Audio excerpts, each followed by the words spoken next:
ব্যক্তিগত স্বার্থের দ্বারা প্রভাবিত হইতে দিব না। অবশেষে সব দলের এমপিদের শপথ। তারেক রহমান হলেন সংসদ নেতা। বিকেলে মন্ত্রিসভার শপথ, ডাক পেয়েছেন ফখরুল, খসরু, সালাউদ্দিনরা। সংবিধান সংস্কার পরিষদের শপথে জামায়াত এনসিপি থাকলেও যায়নি বিএনপি, সম্মতি জানায়নি স্বতন্ত্র এমপিরাও। এবং শুল্কমুক্ত গাড়ি, সরকারি প্লট নেবেন না বিএনপির সংসদ সদস্যরা। সংসদে বিরোধী মতের প্রাধান্য থাকবে, মন্তব্য ফখরুলের। স্বাগত নিউজ 24 সংবাদের সঙ্গে আছি আমি জান্নাতুল সাদিয়া। দেখছিলেন বিআরবি কেবলস সংবাদ শিরোনাম। এবার বিস্তারিত। শপথ নিলেন তারেক রহমান সহ বিএনপির নতুন সংসদ সদস্যরা। মঙ্গলবার বেলা 11:15টার দিকে শপথ কক্ষে প্রধান নির্বাচন কমিশনার এএমএম নাসির উদ্দিনের কাছে শপথ নেন তারা। সংসদ সচিবালয়ের সচিব কানিজ মওলা শপথ অনুষ্ঠান পরিচালনা করেন। আয়োজনে বিএনপি চেয়ারম্যান তারেক রহমানের সঙ্গে তার স্ত্রী ডাক্তার জুবাইদা রহমান, মেয়ে ব্যারিস্টার জাইমা রহমানও সঙ্গে আসেন। ত্রয়োদশ জাতীয় সংসদ নির্বাচনে নিরঙ্কুশ সংখ্যাগরিষ্ঠতা অর্জন করে বাংলাদেশ জাতীয়তাবাদী দল বিএনপি।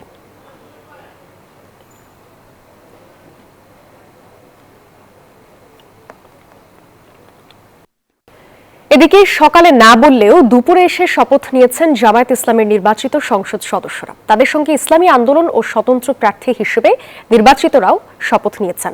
মঙ্গলবার দুপুর 12:22 জাতীয় সংসদ ভবনের শপথ কক্ষে তাদের শপথ অনুষ্ঠান হয়। একই আয়োজনে জামায়াতের সংসদ সদস্যরা সংবিধান সংস্কার পরিষদের সদস্য হিসেবেও শপথ নেন। তবে তার আগেই অনুষ্ঠানের স্থান থেকে বেরিয়ে যান ব্রাহ্মণবাড়িয়া 2 আসন থেকে স্বতন্ত্র হিসেবে নির্বাচিত রুমিন ফারহানা। ঢাকা 6 আসনের বিএনপির নির্বাচিত সংসদ সদস্য ইশফাক হোসেনও বেরিয়ে যান। সংসদ ভবনে পৌঁছাতে দেরি হওয়ায় জামায়াত ও অন্যান্যদের সঙ্গে এমপি হিসেবে শপথ নেন ইশফাক।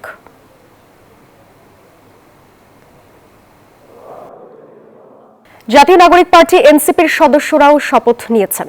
যদিও সংবিধান সংস্কার পরিষদে বিএনপির সদস্য হিসেবে শপথ না নেয় তারাও ছিলেন দোলাচলে। তবে সব জল্পনা দূর করে দুপুরে শপথ পাঠ করেন এনসিপির 6 জন নতুন সংসদ সদস্য। দুপুর 1:22 দিকে জাতীয় সংসদ ভবনের শপথ কক্ষে তাদের শপথ পড়ান প্রধান নির্বাচন কমিশনার এএমএম নাসির উদ্দিন। সংবিধান সংস্কার পরিষদের সদস্য হিসেবেও শপথ নেন তারা। এদিকে বিকেল 4টায় সংসদ ভবনের দক্ষিণ প্লাজায় শপথ নেবেন প্রধানমন্ত্রী ও নতুন মন্ত্রী পরিষদের সদস্যরা। বিএনপি চেয়ারম্যান তারেক রহমানকে প্রধানমন্ত্রী করে 49 সদস্যের মন্ত্রিসভা করতে যাচ্ছে বিএনপি। এর মধ্যে 25 জন পূর্ণাঙ্গ মন্ত্রী এবং 24 জন আছেন প্রতিমন্ত্রী। মন্ত্রী হিসেবে ডাক পেয়েছেন বিএনপি মহাসচিব মির্জা ফখরুল ইসলাম আলমগীর, আমির খসরু মাহমুদ চৌধুরী, সালাহ উদ্দিন আহমদ, ইকবাল হাসান মাহমুদ টুকু, মেজর হাফিজ উদ্দিন আহমেদ। এছাড়াও ডাক পেয়েছেন এজেডএম জাহিদ হোসেন, ডক্টর খলিলুর রহমান, আব্দুল আওয়াল মিন্টু, মোফাজ্জল হোসেন কায়কোবাদ, মিজানুর রহমান মিনু, নিতাই রায় চৌধুরী। এছাড়াও ডাক পেয়েছেন এহসানুল হক মিলন, শহীদ উদ্দিন চৌধুরী অ্যানি, জহির উদ্দিন স্বপন, ইসমাইল জবিউল্লাহ, সুলতান সালাউদ্দিন টুকু। ডাক পেয়েছেন জোনায়েদ সাকি, নুরুল হক নূর, আরিফুল হক চৌধুরী, সাবেক অ্যাটর্নি জেনারেল আসাদুজ্জামান।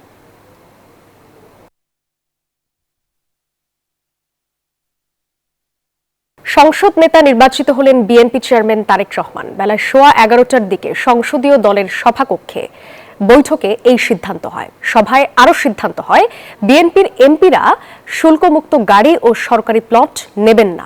এমপি হিসেবে শপথ নেওয়ার পর এই সভায় বসেন তারা, সেখানেই এসব সিদ্ধান্ত হয়। সাংবাদিকদের এসব কথা জানান বিএনপির মিডিয়া সেলের সদস্য সাইরুল কবির খান।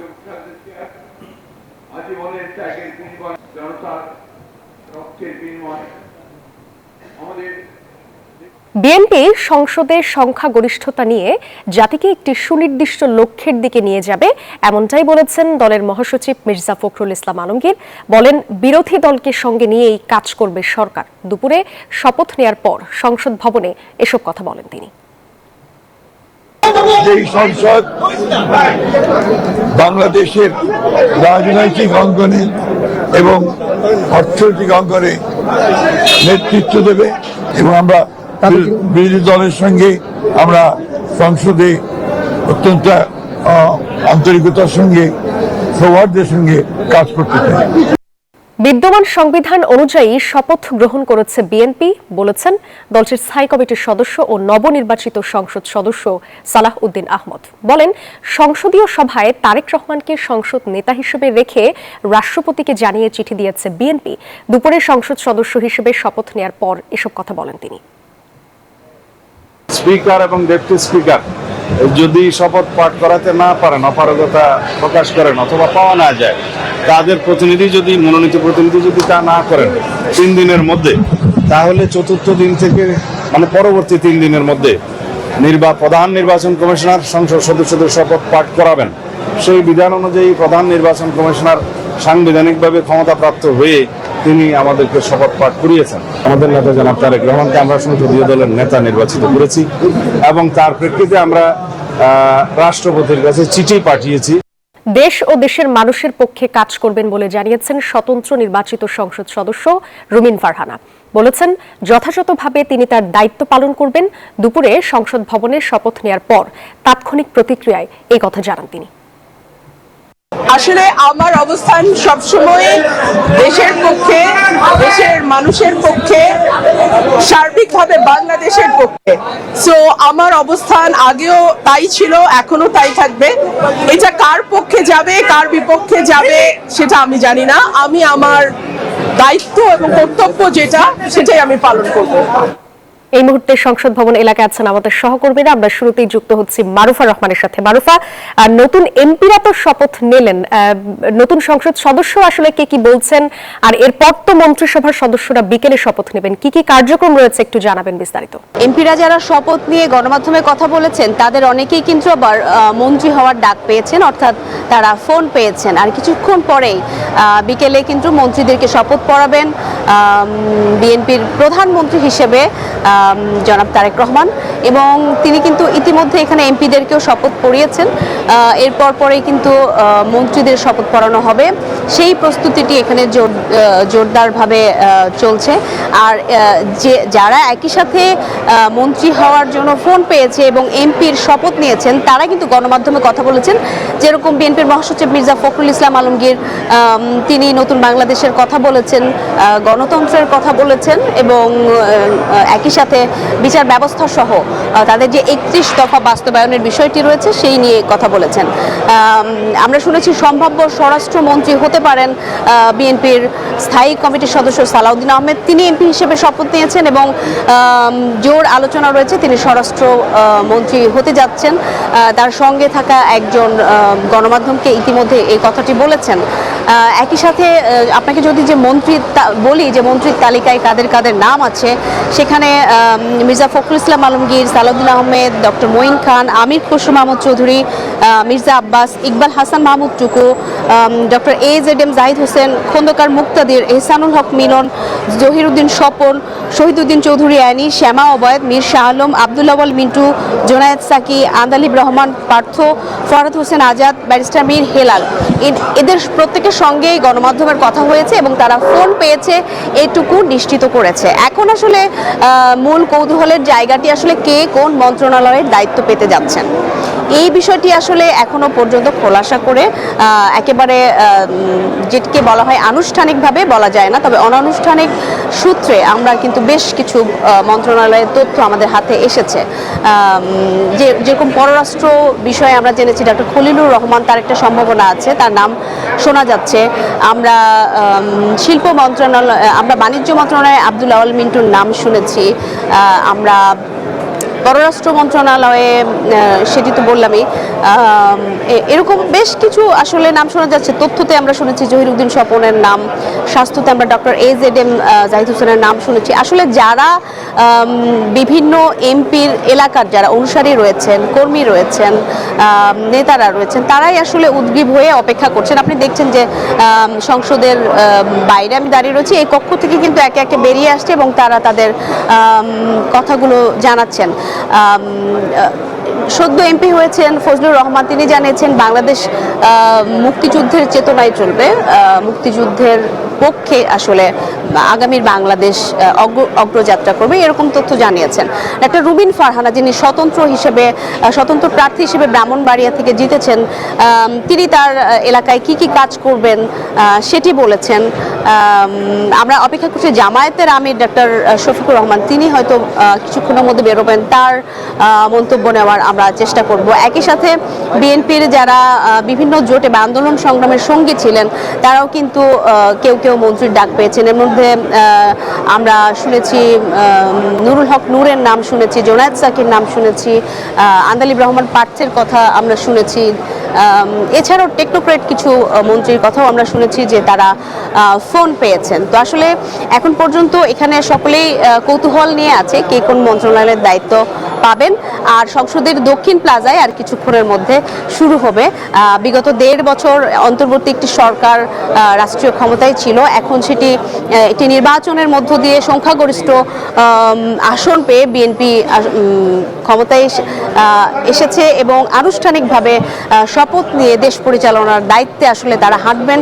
সেক্ষেত্রে সকলেই কিন্তু তারা তাদের ভিশনের কথা বলছেন, যেটি তারা নির্বাচনী ইশতেহারেও বলেছিলেন, সেগুলোই এখন বাস্তবায়নের পথে তারা যাত্রা করবে বলে প্রত্যেকটি এমপি আসলে তাদের আশা ব্যক্ত করেছেন। আমাদের আরেক সহকর্মী সাইফুল ইসলাম, তিনি রয়েছেন সংসদের আরেক প্রান্তে, আমরা তার কাছে চলে যেতে চাই। এই ঐতিহাসিক মুহূর্ত, বাংলাদেশ দীর্ঘ বছর পরে একটি নতুনভাবে গণতান্ত্রিক যাত্রা শুরু করছে। সাইফুল, আপনার কাছে কি তথ্য আছে? নিশ্চয়ই বিভিন্ন এমপি বা মন্ত্রী প্রার্থীদের সঙ্গে আপনারও কথা হয়েছে, তারা কি জানাচ্ছে? মারুফা, যারা মন্ত্রিসভায় ডাক পেয়েছেন তারা কিন্তু ইতোমধ্যেই আপনি যেমনটি বলেছেন সংসদের ভেতরেই রয়েছে এবং বিকাল 4টায় আনুষ্ঠানিকভাবে তাদের শপথ অনুষ্ঠিত হবে জাতীয় সংসদের দক্ষিণ প্লাজায়। এবং সেই দক্ষিণ প্লাজার সামনের যে মঞ্চটি সেটি কিন্তু ইতোমধ্যেই প্রস্তুত করা হয়েছে এবং ইতোমধ্যেই আইনশৃঙ্খলা বাহিনীর সদস্যরা সেই স্থানটি কিন্তু তারা কর্ডন করে রেখেছে এবং নিরাপত্তা ব্যবস্থা জোরদার করেছে। এবং আজকে বাংলাদেশের রাষ্ট্রপতি শাহাবুদ্দিন চুপ্পু ঠিক 4টায় তিনি এই নতুন মন্ত্রিসভার শপথ পড়াবেন। তা আমরা যে যারা মন্ত্রী হবেন তাদের একটি তালিকা পেয়েছি, আমি যদি একটু বলি সেটি হচ্ছে আসলে বিএনপির 49 জন মন্ত্রিসভায় ডাক পেয়েছেন। তার মধ্যে মন্ত্রী হিসেবে যারা থাকছেন তারা হচ্ছেন মির্জা ফখরুল ইসলাম আলমগীর, আমির খসরু মাহমুদ চৌধুরী, সালাউদ্দিন আহমেদ, ইকবাল হাসান মাহমুদ টুকু, হাফিজউদ্দিন আহমেদ, ডাক্তার এজেডএম জাহিদ হোসেন, খলিলুর রহমান যিনি টেকনোক্রেট হিসেবে মন্ত্রিত্ব পাবেন, আব্দুল আল মিন্টু, শাহ মোহাম্মদুল হোসেন কায়কোবাদ, মিজানুর রহমান মিনু, খন্দকার আব্দুল মুক্তাদির, আরিফুলক চৌধুরী, জহিরুদ্দিন স্বপন, আমিনুর রশিদ তিনি টেকনোক্রেট হিসেবে দায়িত্ব পাবেন, আফরুজা খানম রীতা, শহীদুদ্দিন চৌধুরী অ্যানি, আসাদুল হাবিব দুলু, মোহাম্মদ আসাদুজ্জামান, জাকারিয়া তাহের সুমন, দীপন দেওয়ান, আনম এহসানুল হক মিলন যিনি আগেও শিক্ষা প্রতিমন্ত্রী ছিলেন, সর্দার সাখাওয়াত হোসেন বকুল, ফরিদ মাহমুদ আনাম এবং শেখ রবিউল আলম। এবং যারা প্রতিমন্ত্রী হিসেবে ডাক পেয়েছেন সেই 24 জন সদস্য হলেন এম রশিদুজ্জামান মিল্লাত, অনিন্দু ইসলাম অমিত, শরীফুল আলম, ফরহাদ হোসেন আজাদ, শামা ওবায়েদ, সুলতান সালাউদ্দিন টুকু, ব্যারিস্টার কায়সার কামাল, মীর মোহাম্মদ হেলাল উদ্দিন, হাবিবুর রশিদ হাবিব, রাজীব আহসান, আজিজুল বারী হেলাল, মীর শাহে আলম, জুনায়েদ সাকি, ইশরাক হোসেন, ফারজানা শারমিন পুতুল, ফরিদুল ইসলাম। এবং জোট থেকে আছেন নুরুল হক নূর, আরও আছেন ইয়াসের Khan Chowdhury, M Iqbal Hossain, M A মোহিত, আহমেদ সোহেল মঞ্জুর। এবং বিএনপি জোট থেকে আছেন ববি হাজ্জাজ, আরও রয়েছেন আলী নেওয়াজ খোয়াম এবং আমিনুল হক, তিনি টেকনোক্রেট হিসেবে মন্ত্রিত্ব পাবেন, যিনি ঢাকা 16 থেকে নির্বাচনে অল্প ভোটে পরাজিত হয়েছিলেন। এবং আমরা মন্ত্রিসভা যাদের নাম দেখতে পেয়েছি মন্ত্রী এবং প্রতিমন্ত্রী হিসেবে, এখানে কিন্তু আমরা দেখেছি অভিজ্ঞদের যেমন স্থান পেয়েছেন তেমনি কিন্তু যারা নবীন সংসদ সদস্য হয়েছেন তারাও কিন্তু স্থান পেয়েছেন, বয়সে যারা তরুণ তারাও রয়েছেন। বলা চলে নবীন প্রবীণের সমন্বয়ে কিন্তু এই মন্ত্রিসভাটি গঠিত হচ্ছে এবং এই 49 জনের যে মন্ত্রিসভা সেটি বাংলাদেশের আপামর জনতার ভাগ্য উন্নয়নে কাজ করবে এবং দেশ পুনর্গঠনে তাদের ভূমিকা থাকবে সেই প্রত্যাশা কিন্তু করছেন মানুষ। এবং বিএনপি চেয়ারম্যান তারেক রহমান তিনি আজকে প্রধানমন্ত্রী হিসেবে প্রথমে শপথ গ্রহণ করবেন, তার পরপরই কিন্তু মন্ত্রিসভায় যারা 49 জন রয়েছেন তারা মন্ত্রী হিসেবে শপথ গ্রহণ করবেন এবং এই শপথ গ্রহণটি আসলে একটি ঐতিহাসিক মুহূর্ত। জাতীয় সংসদের দক্ষিণ প্লাজায় উন্মুক্ত প্রাঙ্গণে এই শপথটি অনুষ্ঠিত হচ্ছে। অন্যান্য বার কিন্তু আমরা দেখেছি যে বঙ্গভবনের দরবার হলে এই মন্ত্রিসভার শপথটি অনুষ্ঠিত হতো। এবারেই কিন্তু প্রথম জাতীয় সংসদের দক্ষিণ প্লাজায় এই মন্ত্রিসভার শপথটি অনুষ্ঠিত হতে যাচ্ছে এবং রাজনীতিবিদরা বলেছেন যে জুলাই আগস্ট আন্দোলনের পর বাংলাদেশে যে একটি নতুন বাস্তবতা তৈরি হয়েছে, মানুষের প্রতি যে জবাবদিহিতার বিষয়টি সামনে এসেছে, সেখান থেকেই কিন্তু এই মানুষকে সাক্ষী রেখে কিন্তু আজকে মন্ত্রিসভার সদস্যরা শপথ নেবেন এবং তারা আগামী দিনে মানুষের কল্যাণে কাজ করবেন, সেই বিষয়টি কিন্তু সাধারণ মানুষের প্রত্যাশা রয়েছে। আজকে জাতীয় সংসদের দক্ষিণ প্লাজায় মানিক মিয়া এভিনিউ যে রাস্তা, সেই রাস্তার দুপাশে কিন্তু আমি দেখেছি সকাল 8টার পর থেকেই বিপুল সংখ্যক মানুষের উপস্থিতি। এখানে নানা বয়সী মানুষের সমাগম দেখেছি, নারী রয়েছে, পুরুষ রয়েছে, নানা শ্রেণী পেশার মানুষকে আমরা কিন্তু দেখছি যে তারা আজকে এই জাতীয় সংসদ দক্ষিণ প্লাজার সামনের রাস্তায় তারা উপস্থিত হয়েছেন এবং তারা প্রত্যেকেই কিন্তু বলছেন যে তারা এই ঐতিহাসিক মুহূর্তের সাক্ষী হতে চান এবং তারা নিজের চোখেই দেখতে চান এই মন্ত্রিসভার শপথটি এবং তারা বলছেন যারা মন্ত্রী হবেন তারা যাতে নিজের স্বার্থ বাদ দিয়ে, দলীয় স্বার্থ বাদ দিয়ে দেশ গঠনে ভূমিকা রাখেন, সেটি তারা প্রত্যাশা করছেন এবং আগামী দিনে বাংলাদেশকে একটি উন্নত রাষ্ট্র হিসেবে গঠন করার জন্য নতুন মন্ত্রীরা কাজ করবেন, দেশের আইনশৃঙ্খলা পরিস্থিতি নিয়ন্ত্রণ রাখবেন, নিত্যপণ্যের দাম নিয়ন্ত্রণে রাখবেন, মানুষের নিরাপত্তা নিশ্চিত করবেন, দেশের শিক্ষা ব্যবস্থাকে সমুন্নত রাখবেন এবং দেশের অর্থনীতিকে পুনর্গঠন করবেন, দেশের ব্যাংকিং খাতকে পুনরায় একটি শক্তিশালী অবস্থায় নিয়ে আসবেন। এক কথায় বলা চলে রাষ্ট্রটিকে একটি সুন্দর রাষ্ট্র হিসেবে গঠন করার জন্য কিন্তু মন্ত্রীরা কাজ করবেন, সেই প্রত্যাশা করছেন সাধারণ মানুষ। এই ছিল আমার কাছে জাতীয় সংসদের দক্ষিণ প্লাজার সামনে থেকে সর্বশেষ। ফিরে যাচ্ছি স্টুডিওতে। সাইফুল, ধন্যবাদ আপনাকে। এবার জেরুসালেম নির্বাচন বিশ্লেষণ।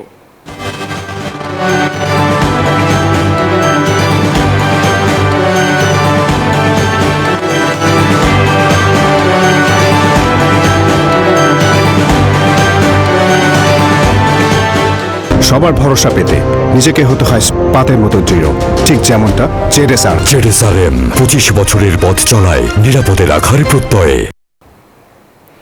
বিএনপি, জামায়াত, এনসিপির পর গণ অধিকার পরিষদ এবং গণসংহতি আন্দোলনের নির্বাচিত 2 সংসদ সদস্য শপথ নিয়েছেন। তাদের সঙ্গে শপথ নেন আরও কয়েকজন নির্বাচিত এমপি। দুপুরে জাতীয় সংসদ ভবনের শপথ কক্ষে তাদের শপথ পড়ান প্রধান নির্বাচন কমিশনার এএমএম নাসির উদ্দিন। গণ অধিকার পরিষদের সভাপতি নুরুল হক নূর পটুয়াখালী 3 আসন থেকে নির্বাচিত হয়েছেন, আর গণসংহতি আন্দোলনের প্রধান সমন্বয়ক জোনায়েদ সাকি নির্বাচিত হয়েছেন ব্রাহ্মণবাড়িয়া 6 আসন থেকে।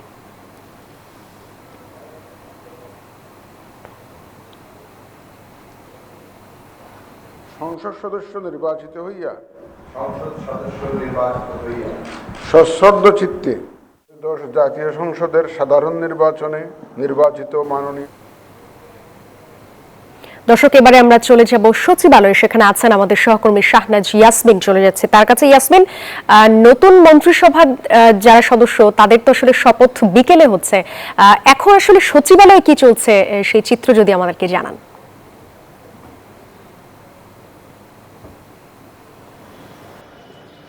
সাদি, আপনাকে অসংখ্য ধন্যবাদ জানাচ্ছি।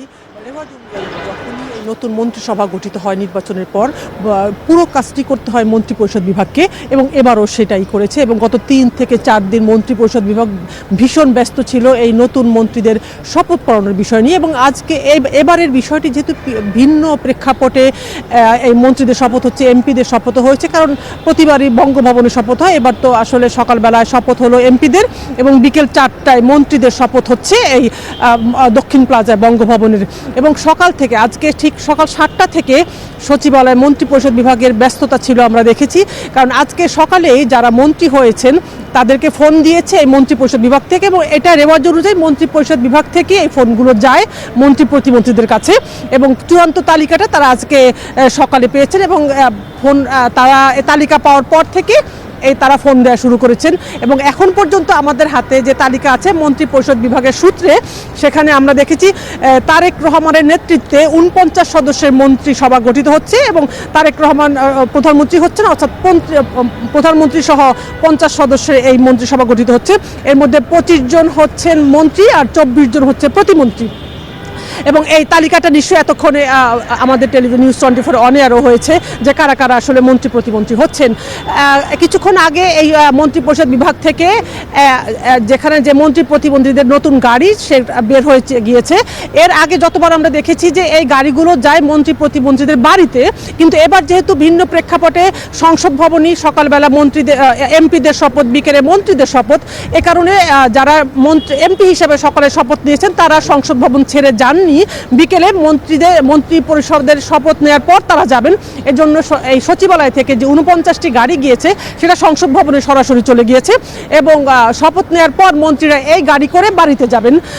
এর আগে আসলে এমনটা আমরা দেখেছি মন্ত্রী প্রতিমন্ত্রীর বাড়িতে গাড়িগুলো যায় এবং মন্ত্রী পরিষদ বিভাগ থেকে যারা এই কাজগুলো করেছে তারা কিছুক্ষণ আগে সবাই বের হয়ে গিয়েছেন।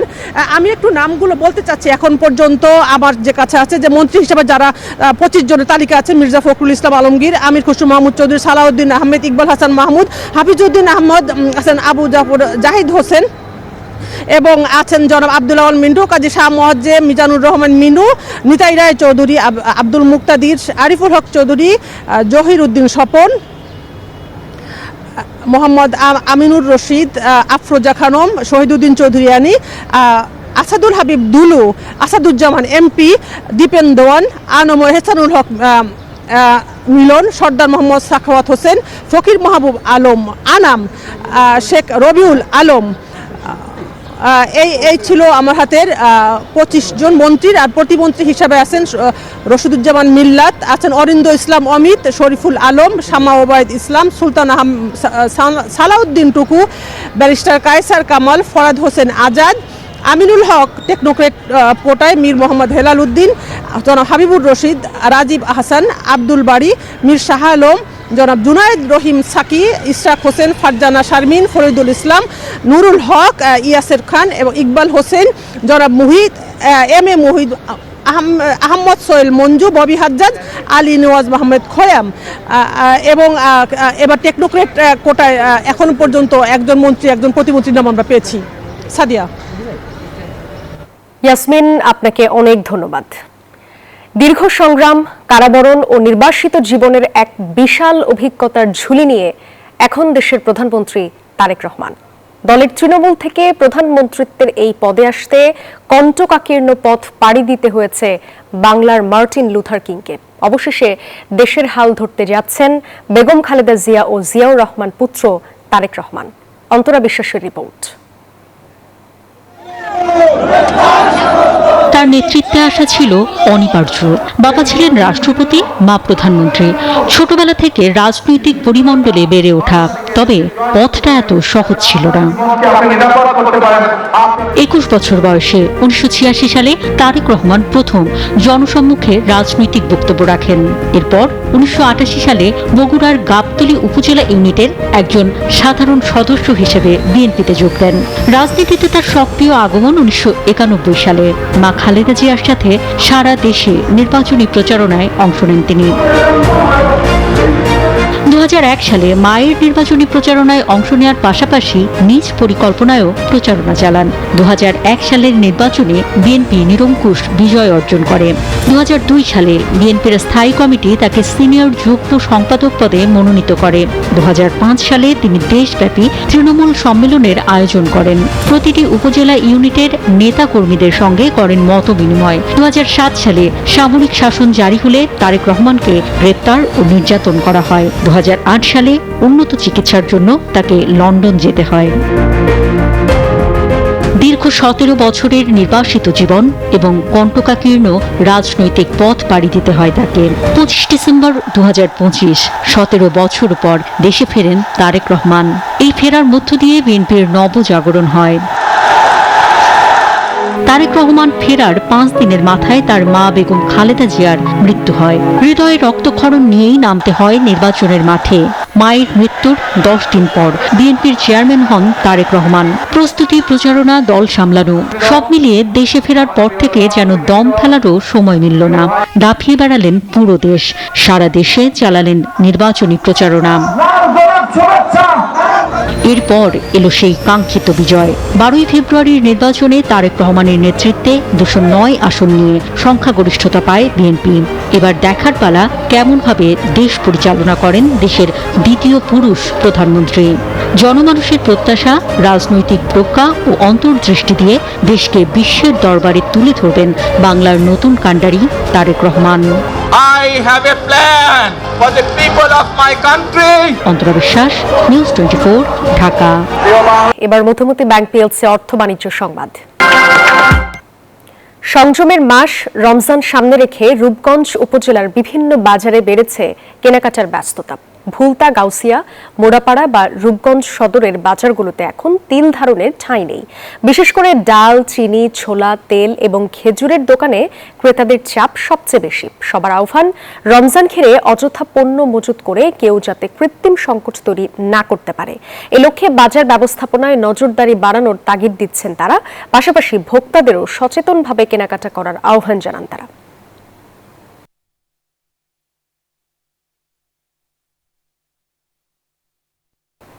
এই ছিল নিউজ 24 সংবাদ। এতক্ষণ সাথে থাকার জন্য ধন্যবাদ সবাইকে।